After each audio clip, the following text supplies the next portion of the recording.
Hello class 12 कैसे आप सब लोग। उम्मीद करते हैं आप सब लोग बड़े होंगे, मस्त होंगे, मज़े कर रहे होंगे। तो क्लास 12 जैसा कि आपको पता है कि आपके बोर्ड एग्जाम बिल्कुल नियरेस्ट है। अब ऐसे में हमारे पास समय भी बहुत कम है। अब वो क्या पढ़ना चाहिए हमें, क्या नहीं पढ़ना चाहिए। अगर हम पूरी बुक पढ़ने की कोशिश करें तो शायद ये हमारे लिए उचित नहीं है। हमें इस समय केवल व केवल इम्पॉर्टेंट क्वेश्चन पर फोकस करना चाहिए, जो बोर्ड एग्जाम की दृष्टि से बहुत ज़्यादा इम्पॉर्टेंट है। अगर उन क्वेश्चनों को हम कर लेंगे तो हमारे मार्क्स में काफ़ी कुछ सुधार आ जाएगा। जैसे ये क्वेश्चन एक मैथमेटिक्स से का है। मैथमेटिक्स में इस क्वेश्चन को कई बार पूछा गया है। 2022 और 2023 के बोर्ड एग्जाम में भी क्वेश्चन को पूछा गया है। हमेशा ये क्वेश्चन आता है। इस क्वेश्चन की 100% गारंटी है, ये हर बार ये क्वेश्चन आता है।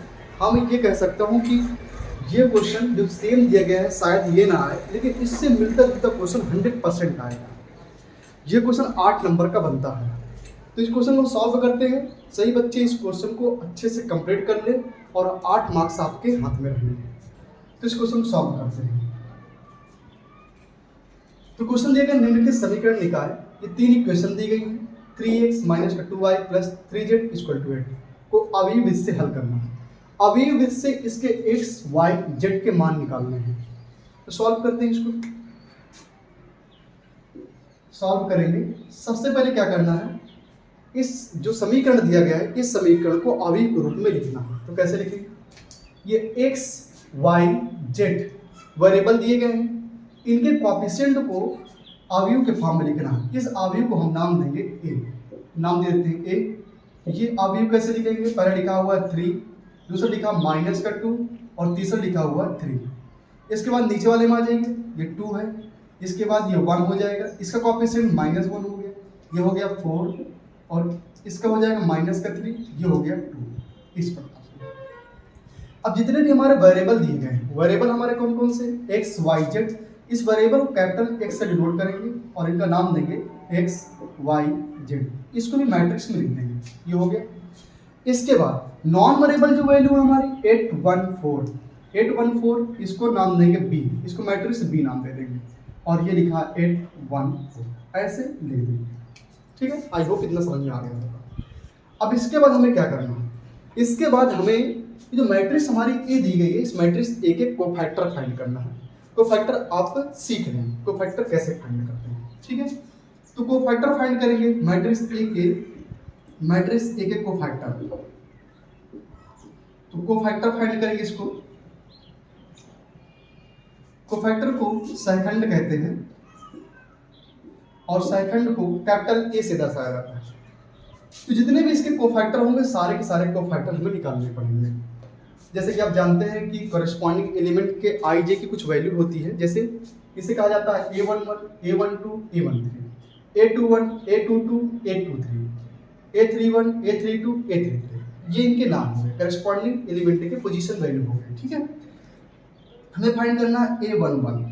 सबसे पहले मैं आपको बता दूं कि इसको फैक्टर निकालने का जो फार्मूला होता है, जनरली जो फार्मूला होता है AIJ इक्वल टू -1 के power I plus J. I plus J मतलब है कि जो आई जे हमारी पोजीशन जो वैल्यू होती है उसे आई जे कहा जाता है। इसके बाद माइनर होता है, माइनर MIJ, इसको आप बुक में देख लें। एक बार जरूर सीख लें कोफैक्टर नहीं सीखेंगे तो फिर आप 8 मार्क्स नहीं ले पाएंगे। कोफैक्टर ये फार्मूला हो गया, इसको लिख भी दें। इससे लिखने से एक अच्छा इफेक्ट पड़ता है। A11 निकालना है, तो A11 कैसे निकालेंगे, A11 का कोफैक्टर फाइंड करेंगे। तो हमारे A11 ये है। A11 में 36 खींचिए लाइन और एक ऊर्ध्वाधर लाइन खींचिए, ऊर्ध्वाधर एंड 36। तो ऊर्ध्वाधर जब इसमें खींचेंगे तो ये क्षैतिज जब खींचेंगे तो R1 कैंसिल हो जाएगी और जब जब ऊर्ध्वाधर खींचेंगे तो ये C1, क्षैतिज खींचने पर R1 और ऊर्ध्वाधर खींचने पर C1। तो R1 और C1 कैंसिल हो जाएंगे, बचे कौन, ये कैंसिल। तो इसके बाद हम लिखेंगे -1 के पावर, ये पोजीशन वैल्यू कितनी है 1 है, तो 1 लिखेंगे 1 + 1। इसके बाद ये बचा कितना -2, ये बचेगा 3 और ये 1। इन रो और कॉलम के कैंसिल होने के बाद जितने एलिमेंट बचेंगे उनको सारणी के रूप में लिखेंगे। तो बचा कौन, ये सिर्फ बच गया ये पार्ट, तो -2, 3 और 1 -1। इसके बाद इसको सॉल्व करेंगे। इसको सॉल्व करेंगे तो कितना मिलेगा हमें? देखिए -1 के पावर 1+1 है। अगर किसी भी नेगेटिव वैल्यू की पावर अगर इवन नंबर आ रही है तो वो वैल्यू हमेशा पॉजिटिव आएगी। तो ऐसे इसमें नेगेटिव है, नेगेटिव की पावर 1+1 है तो ये इवन नंबर हो गया। अब इवन है तो सिंपल सी बात है पॉजिटिव आएगा, पॉजिटिव को 1 रहेगा, जो कि पॉजिटिव को 1 मल्टीप्लाई करने पर कोई फर्क ही नहीं पड़ेगा। ठीक है, तो ये अब इसके बाद क्या करेंगे, इसका मल्टीप्लाई इधर करवाइए, इसका मल्टीप्लाई इधर करवाइए। तो सबसे पहले मल्टीप्लाई इसका करवाएंगे इधर, इसके बाद इसका हुआ तो इसको लिखेंगे, ये हो जाएगा -2 मल्टीप्लाई -1, फिर माइनस जो है वो पहले से ही लगा हुआ है, वो फार्मूला समझ लीजिए, माइनस ऑलरेडी लगा रहेगा। फिर इसके बाद जो इफेक्ट जो इसका निगेटिव आएगा वो इफेक्ट दे देगा इसमें, तो 3 मल्टीप्लाई 1 ये कितना हो जाएगा? तो कुल मिलाकर के ये पूरा हो जाएगा। इसको सॉल्व करेंगे तो ये -2 -1 हो जाएगा, प्लस का 2 और ये माइनस का 3 बचेगा। तो कुल मिलाकर की वैल्यू कितनी आ जाएगी? इसको डायरेक्ट लिख देता हूँ, तो कुल मिलाकर की वैल्यू आएगी -1 सॉल्व करने पर। ठीक है, इसी प्रकार से हम सॉल्व करेंगे A12 को। A12 सॉल्व करेंगे, देखिए यहाँ पर समझिएगा 1 था तो इवन आ रहा था, 1 2 करेंगे तो ऑड आएगा, तो ऑड आएगा तो नेगेटिव वैल्यू पहले से लग जाएगी, तो हम डायरेक्ट इसको सॉल्व कर लेते हैं। ये -1 इसका लगा हुआ है कि ये छोड़ा माइनस, तो माइनस मैंने लगा दिया, मैं डायरेक्ट सॉल्व करूंगा। तो इसके बाद ये कैंसिल और इसके बाद ये कैंसिल, ये इसमें C1 कैंसिल और R2 रो कैंसिल हो जाएगी। जैसे ये इसकी वैल्यू निकालने जा रहे हैं, इसकी वैल्यू फाइंड करेंगे तो इसमें C2 कैंसिल होगी और R2 कैंसिल हो जाएगी। तो R1 और C2 कैंसिल हो गई तो कौन बचेगा? बचेगा हमारे पास 2 2 जा 4, इसके बाद 4 1 जा 4 हो जाएगा, लेकिन माइनस का आएगा तो ये हो जाएगा प्लस, तो प्लस का हो गया, ये बचेगा माइनस का 8। इसी प्रकार से हम फाइंड करेंगे A13 को। A13 ये 13 हो गया पॉजिटिव, तो पॉजिटिव यानी कि इवन नंबर हो गया तो पॉजिटिव वैल्यू आएगी, तो इसको भी लिखेंगे। ये कितना हो जाएगा? इसे कैंसिल करिए, ये कॉलम और ये रो को कैंसिल करिए, इस पोजीशन की वैल्यू निकालने जा रहे हैं, तो ये इसका ऊर्ध्वाधर और ये क्षैतिज कैंसिल हुआ, तो बचेगा 2 2 1 4 -3, तो 3 2 जा 6, माइनस का 6 आया, -6 हो जाएगा। इसके बाद 4 1 जा 4 होगा, तो ये बचेगा माइनस का 4, इसके बाद ये आ गया माइनस का 10। अब क्या करेंगे, हमें फाइंड करना है A21 को फाइंड करेंगे। A21 हो जाएगा, 21 की वैल्यू कितनी होगी? 21 की वैल्यू 3 हो जाएगी। अब इसको लिखेंगे, कितना हो जाएगा? 21 हमारे पास ये ऑड आया तो इसकी वैल्यू आ जाएगी नेगेटिव, तो 21 हमारा ये है, ये वैल्यू 21 की है। इसके बाद ये कैंसिल होगा और ये कैंसिल होगा, हमारे पास बचेगा कौन? बचेगा माइनस का 2 बचेगा और इसके बाद 2 बचेगा, तो ये हो जाएगा -2 2 2 जा 4, माइनस का 4 बचेगा। फिर इसके बाद -3 3 जा 9, तो ये हो जाएगा प्लस का 9, माइनस ये माइनस देगा, 3 3 जा 9 माइनस का, ये हो जाएगा 9 प्लस का, और ऑलरेडी इसका माइनस ये लग जाएगा। कितना हो गया ये? 4 में से कितना गया? 9 बचे, कितना? माइनस का 5। 9 में से -4 गया, कितना बचे? 5, और ये नेगेटिव ऑलरेडी लग जाएगा। फिर इसके बाद A22 निकालेंगे, 2 2 कितना हो गया? 4 का पॉजिटिव हो जाएगा, तो ये कैंसिल, 2 2 आया तो इस वैल्यू को फाइंड करेंगे, 2 2 कैंसिल, तो ये कैंसिल हो जाएगा, ये कैंसिल हो जाएगा, बचेगा हमारे पास 3 2 जा 6 और 4 3 जा 12, तो ये हो जाएगा, बचे कितना? माइनस का 6 आ गया। इसके बाद A23 निकालेंगे, A23 की वैल्यू कितनी होगी? ये हमारा 3 है, A23 ये कैंसिल और ये पूरा कैंसिल हो जाएगा, तो बचे कितना? 3 3 जा 9 माइनस का 9, और ये हो जाएगा 4 2 जा 8 माइनस का प्लस हो जाएगा, और इसके बाद ये माइनस ऑलरेडी बाहर लग जाएगा, तो ये हो जाएगा कितना? ये देगा अंदर माइनस का 1 और ये हो जाएगा प्लस का 1, इस प्रकार से। नाउ अब हम सॉल्व करेंगे इसके लिए। अब हम बात करेंगे A31 की बात करेंगे। A31 कौन हो गया हमारा? ये है A31 हमारा, तो A31 ये कैंसिल और ये कैंसिल, तो बचे कौन? -1, ये -1 और -2 मल्टीप्लाई करवाएंगे, कितना देगा ये प्लस का 2 हो जाएगा, और 1 3 जा 3 माइनस का 3 हो गया, बचे कितना? 3 1 होगा, इवन नंबर इसलिए कोई फर्क नहीं पड़ेगा, नेगेटिव का कोई फर्क नहीं पड़ने वाला, तो ये हो जाएगा माइनस का 1। फिर इसके बाद निकालेंगे A32 कितना होता है? ऑड होता है, इसलिए नेगेटिव लगेगा कितना? ये हो गया हमारा 3 2, तो ये कैंसिल और ये कैंसिल, बचेगा हमारा 3 1 जा 3, माइनस का 3 आ गया। इसके बाद 2 3 जा 6, माइनस का 6 हो जाएगा। टोटल कितना बच गया? ये 6 3 9 हो गया माइनस का, और ये माइनस माइनस का हो जाएगा प्लस। इसके बाद लास्ट जो हमारा है A33 फाइंड करेंगे, तो ये हमारा A33 हो गया। ये कैंसिल ये कैंसिल, बचेगा 3 1 जा 3, 3 1 जा 3 और 2 2 जा 4, माइनस माइनस का हो जाएगा 4, प्लस हो जाएगा, तो हो जाएगा। और ये 3 3 6 इवन है, तो इसलिए पॉजिटिव आएगा, तो बचेगा कितना? 7। इस प्रकार से हमारे सभी कोफैक्टर फाइंड हो गए। हमने कोफैक्टर फाइंड कर लिया। अब क्या करेंगे? ये सारे कोफैक्टर को मैं ऐसे की ओर रफ में ऐसे लिखे दे रहा हूँ, समझिएगा। ये हमारा कोफैक्टर A11, A12, A13, ये सिर्फ मैं रफ में लिख रहा हूँ ऐसा। और ये A21, A22, A23, इसके बाद A31, A31, A32 और A33, ये मैंने ऐसे लिख दिया मैट्रिक्स के रूप में। अब यहाँ से हमको जरूरत क्या है? जैसे हमने कोफैक्टर फाइंड कर लिया, अब हमें जरूरत ये है कि जो मैट्रिक्स दी गई है इसका हमें फाइंड करना है ADJ, adjoint of matrix find करना है। एडजॉइंट ऑफ मैट्रिक्स ADJ लिखा जाता है, तो ADJ आप ये फाइंड करेंगे। जैसे ही ADJ ये फाइंड करेंगे, तो जो मैंने ये जो रफ में लिखा हुआ है ना, ये जो रो है, ये R1 है, ये R2 है, ये R3 है, और ये C1 है, ये C2 है, और ये C3 है। जितनी भी रो है वो कॉलम बनेगी। तो रो क्या है हमारी? A11 के फॉर्म बनेगी, A12 बन जाएगी, A13। हमारी पहली जो रो है वो पहला कॉलम बनेगी। फिर इसके बाद दूसरी जो रो है A21, A22 और A23, ये कॉलम बनेगी, दूसरी कॉलम बन गई। तीसरी रो हमारी कॉलम बनेगी A31, A32 और A33। इसी प्रकार से हम इनकी वैल्यू को प्लेस कर देंगे। इनकी वैल्यू को प्लेस करेंगे, कितना मिलेगा? अब A11 की वैल्यू कितनी है हमारी? A11 की वैल्यू है -1, फिर A12 की -8, इसके बाद -10, ये हो गया। A21 की वैल्यू -5, फिर -6, इसके बाद 1 हो गए, फिर -1, इसके बाद 9 हो गया, और ये 7। इस प्रकार से हमने ADJ ऑफ मैट्रिक्स A का फाइंड कर लिया। अब क्या करना है? अब हमको ये देखना है कि ये जो मैट्रिक्स हमारी A है, ये इन्वर्टिबल है या नहीं है। तो इसको चेक करेंगे, ये मैट्रिक्स इन्वर्टिबल है या नहीं। तो इन्वर्टिबल मैट्रिक्स चेक करने के लिए हमें फाइंड करना पड़ेगा इस मैट्रिक्स का मान ज्ञात करना पड़ेगा। तो क्या करेंगे? इस मैट्रिक्स का फाइंड, इससे सारणी का मान ज्ञात करेंगे। तो सारणी का मान कैसे निकालेंगे?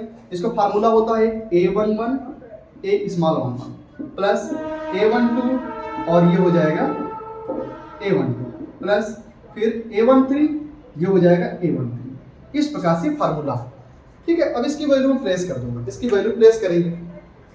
इसकी वैल्यू प्लेस करेंगे तो A11 की वैल्यू कितनी दी गई है? A11 की वैल्यू -1 मल्टीप्लाई A11 की वैल्यू कितनी हो जाएगी? स्मॉल, तो 3 प्लस इसके बाद ये कितना हो जाएगा? -5 हो गया, मल्टीप्लाई फिर -8। A12 की वैल्यू है -8, और A12 की स्मॉल वैल्यू कितनी है? -2 हो गया। फिर इसके बाद फिर A13 की वैल्यू कितनी हो जाएगी? -10 हो जाएगा, और इसका मल्टीप्लाई A13 की वैल्यू कितनी हो जाएगी? 3 हो जाएगा। कितना हमने लिख दिया। अब सॉल्व कर लेते हैं इसको। तो सॉल्व करेंगे तो ये हो जाएगा -3, और ये हो जाएगा +16, और ये प्लस का हो जाएगा ये माइनस का हो जाएगा 30। इसको सब सॉल्व करेंगे तो आएगा -17, ये -17।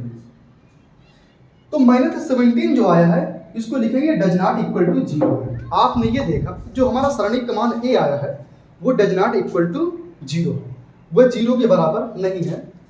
जैसे भी किसी भी मैट्रिक्स का जो डिटरमिनेंट वैल्यू है उसको हमने फाइंड किया, और फाइंड करने के बाद हमने देखा वो 0 नहीं आ रही है, ये 0 वैल्यू नहीं। डिटरमिनेंट ऑफ A जो वैल्यू हमने फाइंड किया है तो ये 0 नहीं है। 0 न होने का मतलब कि ये मैट्रिक्स जो है वित्तमणि है। देखेंगे अतः मैट्रिक्स A वित्तमणि है।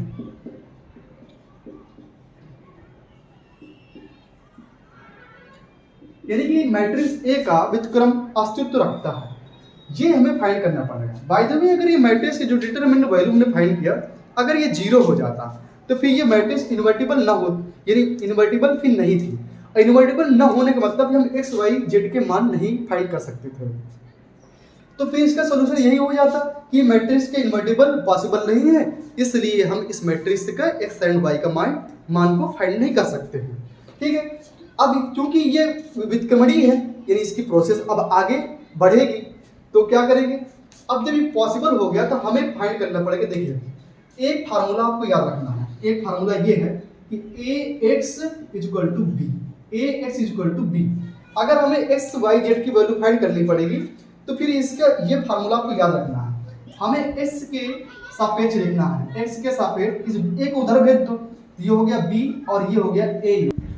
अब हमें यहाँ से फाइंड करनी पड़ेगी a इनवर्स की वैल्यू, a इनवर्स की हम वैल्यू फाइंड करेंगे। कैसे फाइंड करेंगे, तो a इनवर्स का फार्मूला होता है बेटा समझिएगा, a इनवर्स का फार्मूला होता है 1 बाय डिटरमिनेंट वैल्यू a। ठीक है, इसके बाद adjoint value of a matrix है, ये होता है फार्मूला a इनवर्स का। हमें a इनवर्स फाइंड करना है, ये a इनवर्स का फार्मूला होगा। अब हम क्या करेंगे, जितने भी हमने वैल्यू फाइंड किए इसमें प्लेस कर देंगे। तो हमें a इनवर्स निकालना है, तो a इनवर्स लिख दूंगा 1 बाई डिटरमिनेंट वैल्यू कितनी आई हमारी, इसकी वैल्यू कितनी आई है, ये -17, ये -17 हो गया। इसके बाद एडजॉइंट वैल्यू हमारी कितनी है, एडजॉइंट वैल्यू हमने फाइंड किया, ये हमारी एडजॉइंट वैल्यू है, तो इसको लिखेंगे -1 -8 -10, ये हो जाएगा -5 -6 और ये 1 हो जाएगा। इसके बाद -1 9 7, इस प्रकार से हमने इसको लिख दिया। ठीक है, तो हमने फाइंड कर लिया इसका इनवर्स मैट्रिक्स ए का इनवर्स हमने फाइंड कर लिया। ठीक है, अब क्या करेंगे, इसके बाद हमें करना क्या है, इसके बाद हमें इस फार्मूले में ये सारी वैल्यू प्लेस करना। माफ कीजिएगा, ये फार्मूले में चेंज कर लीजिएगा, ये ए इनवर्स जो होगा वो पहले होगा। ठीक है, ये ए इनवर्स को पहले लिखिएगा, ए इनवर्स बी। अब इसके बाद क्या करते हैं, ये वैल्यू को उठा करके प्लेस करते हैं इनकी जगह में, तो ये होगा हमारा फार्मूला x इक्वल टू हो जाएगा a इनवर्स b। तो x की वैल्यू हमारी कितनी थी, x की वैल्यू थी x y z ऐसे था, x y z हो गया। इसके बाद a इनवर्स की वैल्यू प्लेस करेंगे, a इनवर्स की वैल्यू है -1 बाई 17। इसके बाद a इनवर्स कितना देगा, -1 -8 -10 और ये हो जाएगा -5 -6 1 -1 9 7, इतना हो गया। b है, b की वैल्यू रख देंगे, कितना हो जाएगा 8 1 4। ठीक है, इतना हो गया। अब क्या करेंगे, ये हमारी रो है और ये हमारा कॉलम है, तो पहली रो को कॉलम से मल्टीप्लाई करवाएंगे, तो कितना हो जाएगा, पहली रो को पहला एलिमेंट पहले करेस्पॉन्डिंग एलिमेंट से, तो संगत अवयव को संगत अवयव से मल्टीप्लाई करवाएंगे। -1 मल्टीप्लाई 8 प्लस का -5 मल्टीप्लाई 1 प्लस -1 मल्टीप्लाई 4, ये हो गया। दूसरी वाली रो को पहली कॉलम से -8 मल्टीप्लाई 8 प्लस -6 को मल्टीप्लाई करवाएंगे 1 से प्लस 9 को मल्टीप्लाई करवाएंगे 4 से। इसके बाद -10 को मल्टीप्लाई करवाएंगे 8 से प्लस 1 को मल्टीप्लाई करवाएंगे 1 से प्लस 7 को मल्टीप्लाई करवाएंगे 4 से, और हमारा कॉमन कौन रहेगा, -1 बाई 17। ऐसे हो गया। फिर सॉल्व कर लेते हैं, सॉल्व करें तो कितना मिलेगा हमें, 8 1 जा 8 माइनस का 8 हो गया, 5 1 जा 5 माइनस का 5 हो गया, और 4 1 जा 4, ये माइनस का 4 हो गया। ध्यान रखिए ये -1 बाई 17 कॉमन है। इसके बाद क्या करेंगे, 8 8 जा 64 हो गया माइनस का, इस पर 6 1 जा 6 हो गया माइनस का, और 9 4 जा 36 हो गया। इसके बाद 10 8 जा होगा 80 हो गया, -80 प्लस 1 और 28 हो गया, कितना हो गया। इसको और सिंपल करते थे, ये हो जाएगा x y z हो गया। इसके बाद इसको सॉल्व करेंगे, ये लिखा होगा कितना, -1 बाई 17 है। इसको सिंपल करेंगे, तो 8 5 13 13 4 माइनस का 17 माइनस 17 हो गया। इसके बाद 6 4 कितना हो गया 70 और 70 में 36 बाहर कर देंगे कितना बचेगा 4 और इसके बाद ये हो जाएगा 30 ये बचेगा 34 वही माइनस का। इसके बाद 80 ये 28 तो 1 कितना होगा 29 हो गया और 80 में से हटा देंगे इसको तो ये माइनस का है। इसमें से कितना 1 आ जाएगा और ये 7 बचा 5 ये हो गया 51 माइनस का। अब क्या करेंगे ये माइनस अटैक करेंगे अंदर तो पॉजिटिव हो जाएगा सारे के सारे एलिमेंट पॉजिटिव हो जाएंगे और इसके बाद 17 डिवाइड करवाएंगे डिवाइड में है ना सब सारे एलिमेंट को 17 डिवाइड करवा दीजिए तो 17 1 जा 17 हो जाएगा 17 2 जा 34 हो जाएगा और 17 3 जा 51 हो गया। इस प्रकार से इतना हो गया। अब क्या करेंगे क्योंकि जो ये वैल्यू है ना ये किससे कंपेयर में आई है x y z ऐसे कंपेयर में आई है तो हमें कंपेयर करवाना है। x की वैल्यू कितनी हो गई x की वैल्यू हो गई हमारी 1 y की वैल्यू कितनी हो जाएगी y की वैल्यू हो जाएगी 2 और z की वैल्यू कितनी हो जाएगी z की वैल्यू हो जाएगी 3। इस प्रकार से x की वैल्यू 1 हो गई y की वैल्यू 2 हो गई और 3 की z की वैल्यू 3 हो गई। तो ये क्वेश्चन जो है बोर्ड एग्जाम में हर बार इस क्वेश्चन को 8 नंबर का पूछा जाता है। ठीक है तो ये क्वेश्चन जरूर इसको अच्छे से कर लें